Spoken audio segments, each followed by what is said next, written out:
భక్తిగా వస్తుంటే వాళ్ళ దగ్గర వసూలు చేస్తారేమిటి కర్మ?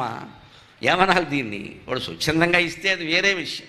దానికోసం ప్రలోభాలు పెట్టడం, ఇక్కడ 3 వారాలు తిరగండి, ఇక్కడ 4 వారాలు తిరగండి. దేవుణ్ణి మొత్తం బిజినెస్మెన్ చేసి పారేశారు. వారాలను బట్టి లెక్కను బట్టి దేవుడు సంతోషిస్తాడా? ఎంత అజ్ఞానం ఇది, ఎంత అజ్ఞానం. ఇక్కడ 3 వారాలు మొక్కుకోండి. ఒకడు అంటూ ఉంటే నాకు నవ్వు వస్తుంది. 3 వారాలు మొక్కుకోండి, మీరు అనుకున్నదంతా అవుతుంది. ఎవరినో మర్డర్ చేయాలని అనుకుంటాను నేను, 3 వారాలు దొరుకుతాను. అవుతుందా?